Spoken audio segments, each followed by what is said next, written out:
Sir TCS ने आज जैसी उम्मीद की गई थी वैसे तो इसने कुछ काम करा नहीं है। ट्रेड अच्छी मिली थी, एक ट्रेड के बारे में हम बात करेंगे। पहले हम बात करते हैं ओवरव्यू की इसके और लॉन्ग टर्म व्यू की हम बात कर लेते हैं। आज का जो प्राइस चल रहा है आप यहाँ पे देखिए 33 मतलब 3300 यहाँ पे 33 चल रहा है 3332 ये इसकी क्लोजिंग है।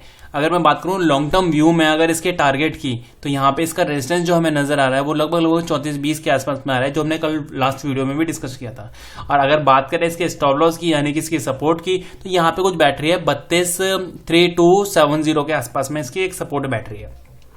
ये लॉन्ग टर्म व्यू की हमने बात की है कि लॉन्ग टर्म में किस तरह से काम कर सकता है इसका। यहाँ पे अगर ये ऊपर निकलता है तो हमें यहाँ पे क्या करना है और नीचे निकलता है तो हमें क्या करना है। चलिए 15 मिनट के चार्ट पे चलते हैं एक बार। 15 मिनट के चार्ट पे आपको दिख रहा होगा जैसा कि ये pole and flag pattern type कुछ बनाता हुआ नजर आ रहा है। यहाँ से अगर देखें तो एक पोल ये बन रहा है और यहाँ पे कुछ फ्लैग पैटर्न टाइप के कुछ बन रहा है। पहले हम बात करते हैं आज की जो ट्रेड की, यानी कि आज इसने जो ट्रेड करी है वो किस तरह से करी है। उसके लिए डेली चार्ट पे एक बार चलते हैं, सॉरी 1 मिनट के चार्ट पे हम चलते हैं एक बार।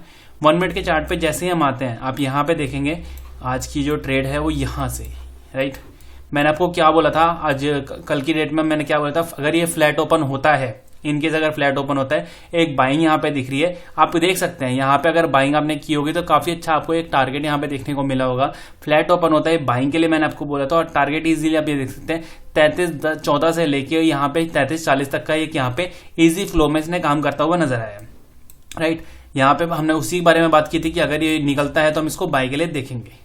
मगर प्रॉब्लम ये रही कि हमने ये एक और साइड में ये भी बोला था आपको कि जैसे ही इस लेवल को ये क्रॉस करेगा एक अच्छी रैली देखने को मिलेगी। तो यहाँ आप देख सकते हैं इसने फर्स्ट टाइम जब आया इसने रेजिस्टेंस लिया, इसका सेकंड टाइम में इसने ब्रेक किया बट यहाँ पे कोई रैली नजर नहीं आई। यहाँ पे साइडवेज रहा और फिर दोबारा से उसी जोन के नीचे आ गया। तो यहाँ पे थोड़ा सा अच्छा अंडर परफॉर्मेंस काम करता हुआ नजर आया। ये उस जिस तरह का फ्लो ये उम्मीद की गई थी उस तरह का ये करा नहीं इसने आज। चलिए 15 मिनट के चार्ट पे चलते हैं और फिर यहाँ देखते हैं कि कल के दिन यानी कि ट्यूसडे के दिन हमें किस तरह से ये ट्रेड करता हुआ नजर आएगा।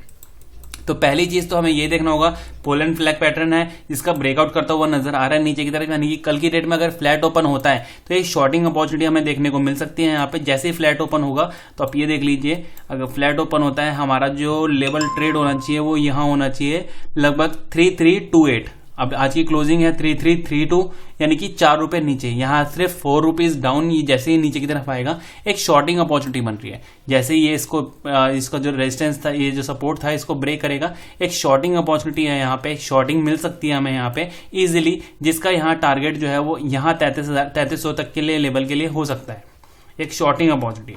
बाइंग के लिए मैं आपको वही बोलूंगा जब तक ये स्ट्रेट लाइन के ऊपर नहीं निकलता। आप ये देखिए ऊपर की तरफ आया, यहाँ रेजिस्टेंस लिया, फिर रेजिस्टेंस लिया, ये रेजिस्टेंस लिया, तो स्ट्रेट लाइन के ऊपर ही कहीं हमें बाइंग देखनी होगी। और टारगेट अल्टीमेट वही है जो मैंने आपको थोड़ी देर पहले भी बताया, 3420 अगर लॉन्ग टर्म में आप बैठे हुए हैं या फिर कल बाय भी करते हैं तो 3350 को क्रॉस करने के बाद हमारा जो टारगेट बनता है वो 3420 के आसपास का कुछ यहाँ पे ट्रेड बनती है।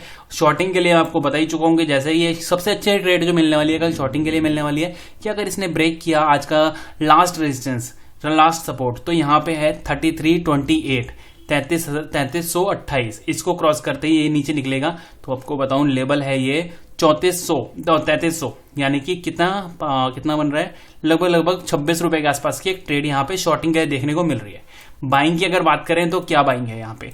बाइंग के लिए देखिए पहली चीज तो मैंने आपको बताई थी, यहाँ पे अगर ये ऊपर निकलता है तो हम यहाँ पे ट्रेड कर सकते हैं 3350 के आसपास। और दूसरी ट्रेड जो बनती है बाइंग की अगर मैं बात करूं तो बनती है यहाँ पे लगभग कुछ 3270 के आसपास कि एक ट्रेड ये हो सकती है कि ये नीचे की तरफ आए कल और उसके बाद इस जगह पे ये सपोर्ट लेता हुआ नजर आए। अगर ये सपोर्ट लेता हुआ यहाँ नजर आता है तो अच्छी ट्रेड बनने वाली है। रीजन इसका मैं बताऊं आपको कि यहाँ देखिए गैप अप ओपन जब हुआ था, जब इसने यहीं से शुरुआत की थी तो एक अच्छा रेजिस्टेंस ये बन जाएगा, सपोर्ट बन जाएगी यहाँ पे। और दूसरा यहाँ पे अगर आप देखेंगे तो पहले भी इसकी कई बार ये सपोर्ट बनती हुई नजर आई है। इसी लेवल को हमने इसकी सपोर्ट बताया है, जैसे ये सपोर्ट के आसपास आएगा तो ये अच्छी बाइंग इसके लिए बन सकती है।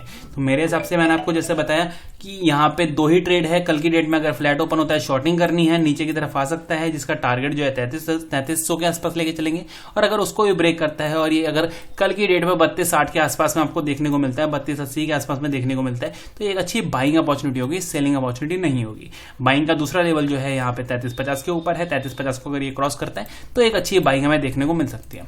उम्मीद करता हूँ छोटा सा टीसीएस का एनालाइज आपको अच्छा लगा होगा। अगर अच्छा लगा हो तो वीडियो को लाइक कीजिएगा, फ्रेंडों के साथ शेयर कीजिएगा। कीजिएगा और चैनल को सब्सक्राइब कीजिएगा। Thank you.